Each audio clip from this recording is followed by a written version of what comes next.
따라합니다. 균형 잡힌 십자가.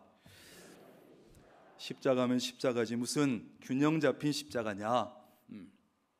성경은 우리 모든 사람을 가리켜서 죄인이다 이렇게 말합니다. 죄인이다.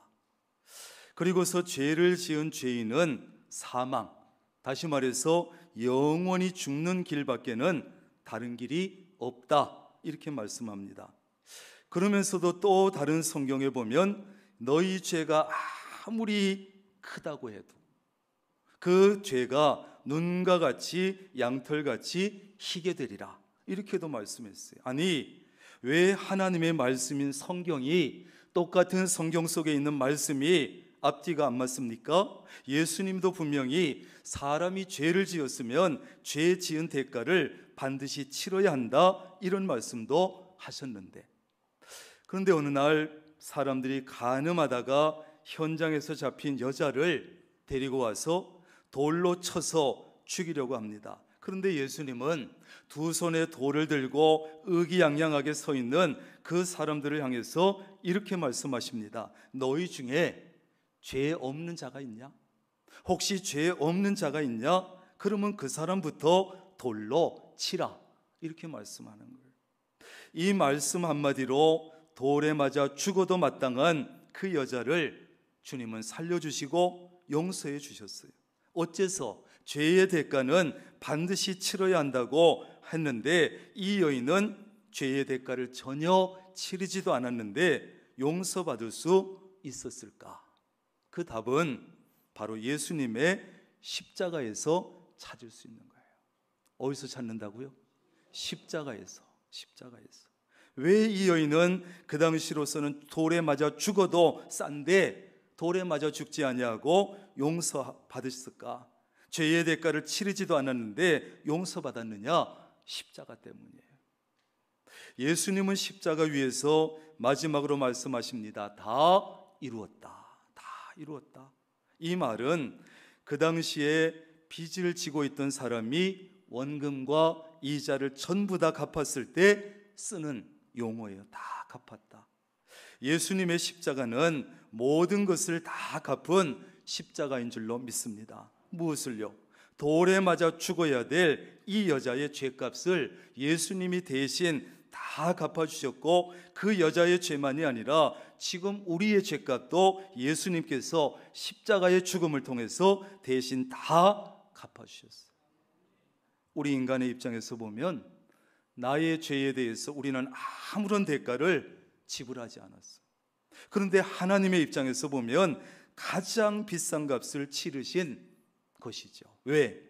온 우주를 창조하신 그 하나님께서, 창조주 하나님께서 직접 십자가를 지신 것과 같기 때문에. 예수님이 지셨지만 예수님도 성자 하나님이시고 하나님께서 직접 십자가를 지셨기 때문에 가장 비싼 값을 치른 거예요. 그러므로 근본적으로 하나님 한 분만이 우리의 죄를 용서해 주실 수 있습니다. 우리 한국 사람들도 원래는 하나님께서 택하신 이스라엘 백성이 아니고, 다시 말해서 유대인이 아니기 때문에 우리는 다 구원 밖에 있어 구원받을 수 없는 사람들입니다. 그래서 유대인들은 자기 민족 외에는 전부 다 이방인이라 그랬어요. 이방인.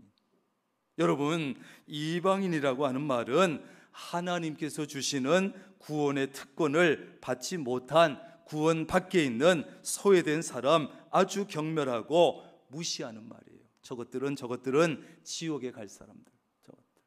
그런데 우리도 그랬다고. 그런데 하나님께서 주님의 십자가를 통해서 이스라엘 백성들과 똑같은 하나님의 택함을 받은 그런 사람들로 우리의 신분을 완전히 바꿔주셨어요. 바꿔주셨다고요. 바꿔주셨다니까요. 신분 세탁이라고 그러잖아요. 그런 신분 세탁과는 비교할 수 없는 차원 높은 우리의 신분을 죄인에서 의인으로 십자가를 통해서 완전히 바꿔주셨어요. 이제는 어느 나라 어느 민족이나 십자가에 달리신 이 예수님을 바라보고 십자가의 능력을 의지하고 보혈의 능력을 의지하고 예수님의 그 죽음은 나 때문이라고 십자가를 의지하면 누구나 구원을 얻게 되고 하나님의 자녀가 될 수 있게 됐습니다. 이것이 바로 우리가 하나님께 받은 가장 귀하고 가장 크고 무엇과도 바꿀 수 없는 하나님의 은혜인 줄로 믿습니다. 민수기 21장에 보면 이스라엘 백성이 광야 생활하다가 하나님께 굉장히 원망하고 불평하고 몹시 원망하게 되고 참다 하나님께서 그들에게 불뱀을 보내서 물게 하셨고 물리게 되면 죽어가는 거예요. 그러자 백성들이 잘못을 깨닫게 되고 모세가 하나님께 간절히 그들을 위해서 기도했습니다. 그랬더니 하나님께서 모세에게 놋으로 불뱀을 만들어라. 만든 불뱀을 장대 위에 높이 매달라. 그리고 불뱀에게 물린 사람들마다 저 장대 위에 불뱀을 바라봐라. 그러면 살 것이다. 그랬어요. 그래서 그 놋뱀을 바라본 사람들은 살게 됐다, 죽게 됐다, 살게 됐어요. 쳐다보기만 하면 사는 거야. 너무나 쉬워. 그런데 말이죠, 쳐다보기만 하면 사는데 이스라엘 백성들 중에는 야, 설마 그럴 리가 있냐? 아, 무서운 불뱀에게 물렸는데 죽어야지. 설마 저 장대 위에 불뱀, 놋뱀 쳐다본다고 살 리가 있냐? 그 말을 믿지 않고 놋뱀을 바라보지 않은 사람들은 전부 죽었어요. 참 희한하지요. 아니, 고개 들어서 쳐다보면 되는데 안 쳐다봐.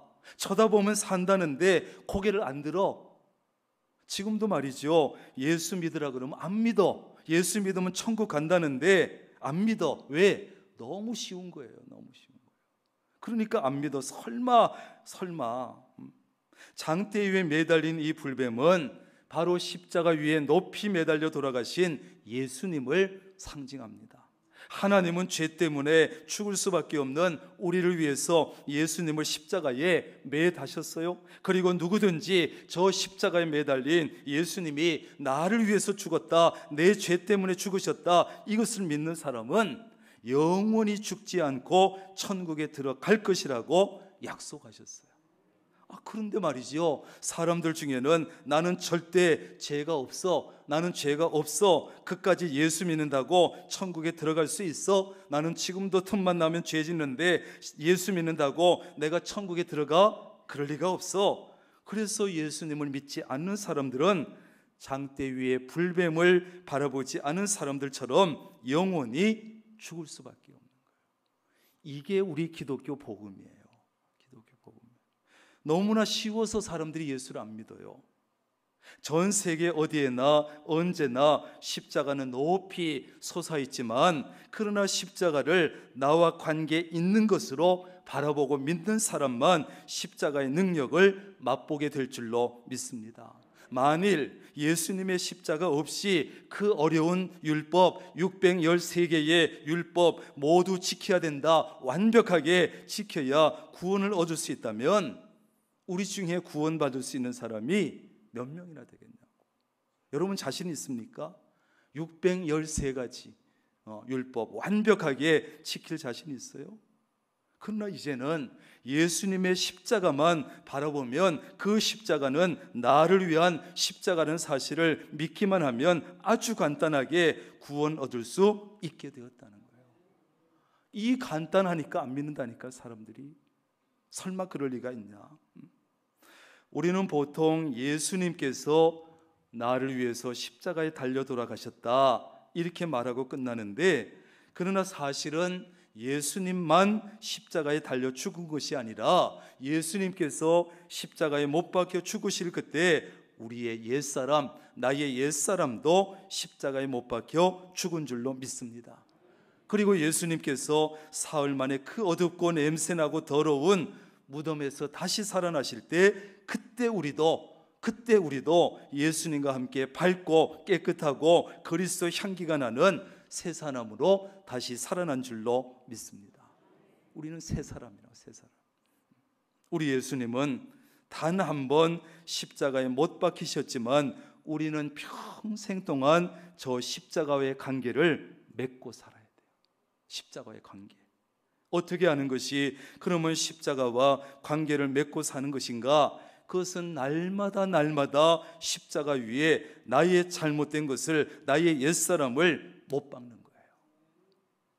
나의 욕심도 못 받고, 나의 이기심도 못을 받고, 나의 게으름도 못을 받고, 남을 습관적으로 미워하는 마음도 못을 받고, 습관적으로 질투하는 것도 못을 받고, 교만한 마음도 못을 받고, 내 옛사람과 못된 것들을 못 박아서 죽이는 거예요. 날마다 죽이는 거예요. 날마다. 왜? 우리의 옛사람은 우리가 예수를 믿지만, 목사가 되었지만, 장로가 되었지만, 기회가 있을 때마다 꿈틀꿈틀 또 움직이려고, 또 살아나려고. 그래서 우리는 날마다 새롭게 태어나는 것, 이것이 바로 십자가와 나와 십자가의 관계를 더욱더 가깝게, 더욱더 친밀하게, 더 두텁게 만드는 방법이에요.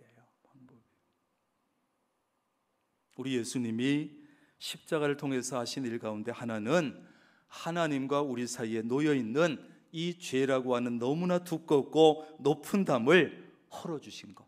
그래서 하나님과 우리 사이에 올바른 관계를 만들어 주신 것입니다.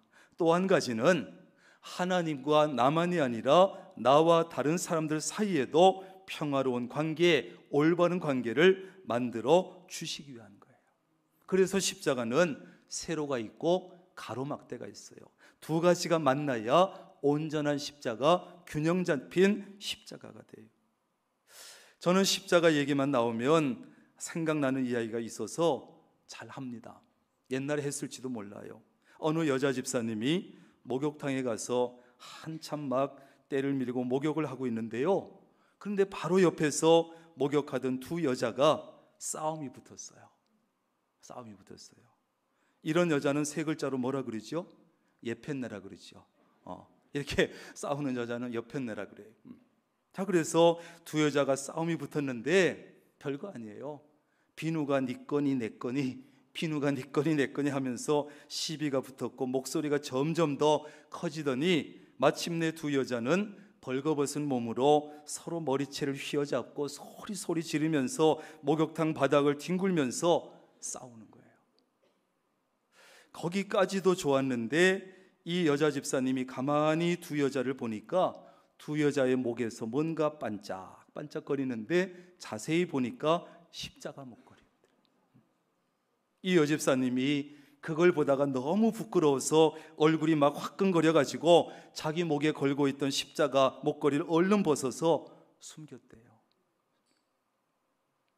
여러분 어떻습니까?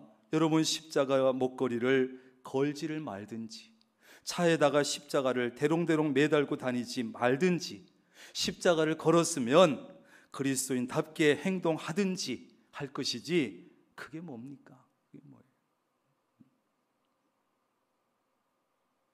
십자가는 그렇게 가벼운 것이 아니에요. 십자가의 의미도 제대로 알지 못하면서 십자가를 사랑하는 마음도 전혀 없으면서 십자가와는 전혀 어울리지 않는 행동을 하고 말을 해대면서 고귀한 십자가를 걸고 다니면 그것은 오히려 십자가의 가치를 떨어뜨리는 거 아니에요? 십자가를 더럽히는 거 아니에요? 십자가와 나의 관계를 잘 맺고 사는 사람은 하나님과의 관계도 올바르게 되어 있어야 하지만 내 주변에 있는 다른 사람들과의 관계도 좋은 관계를 될 수 있도록 항상 노력해야 돼요. 항상 말 한마디, 행동 하나, 차량 운전 한 번을 해도 하나님과 좋은 관계를 만들려고 하면서도 주변 사람들과는 좋은 관계를 만들려고 노력하지 않는 사람들이 꽤 많이 있어요. 그리스도인들 중에는. 그런 사람은 십자가의 의미를 제대로 모르는 사람이에요. 십자가의 반쪽밖에 모르는 사람이에요. 이런 사람은 십자가의 세로 기둥은 있는데 가로막대가 없어. 그러면서 이게 십자가라고 고집부리는 사람이에요. 기형적인 십자가, 불완전한 십자가, 균형 없는 안 잡힌 십자가를 가지고 믿음 생활하는 사람. 반대로 다른 사람들과의 관계는, 인간관계는 너무 잘해, 사람들이 너무 좋아해, 인간관계는 너무 좋아. 그런데 하나님과의 관계가 올바로 되어 있지 않은 사람, 이것은 더 심각한 사람이에요. 우리는 오늘 고난주일을 지나고 한 주간 고난주간을 보내게 될 것입니다. 내일부터 시작되는 이 고난주간을 보내면서 십자가와 나, 그리고 나와 십자가의 관계를 깊이 생각해 봐야 합니다. 여러분, 하나님과의 관계도 다른 사람들과의 관계도 정말 좋은 관계, 바른 관계를 만들어서 균형 잡힌 십자가, 온전한 십자가를 가지고 믿음으로 살아가시기를 주님의 이름으로 축원합니다. 기도하겠습니다. 하나님, 우리는 십자가를 늘 바라보지만 십자가의 의미를 제대로 알고 있습니까? 내가 가진 십자가는 정말 온전한 십자가, 세로와 가로막대가 제대로 균형 잡힌 그 십자가를 가지고 신앙생활 하고 있습니까? 혹시 세로막대만 가지고, 혹시 가로막대만 가지고 내가 온전히 신앙생활 잘하고 있다고 고집부리는 것은 아닙니까? 하나님, 다시 한번 오늘 주시는 말씀을 마음에 담고 가로막대도 바르게 세워지고 세로막대도 바르게 세워진, 하나님과의 관계도 사람들과의 관계도 바르게 세워진 온전한 균형 잡힌 십자가를 가지고 살아갈 수 있도록 도와 주옵소서. 예수님의 이름으로 기도합니다. 아멘.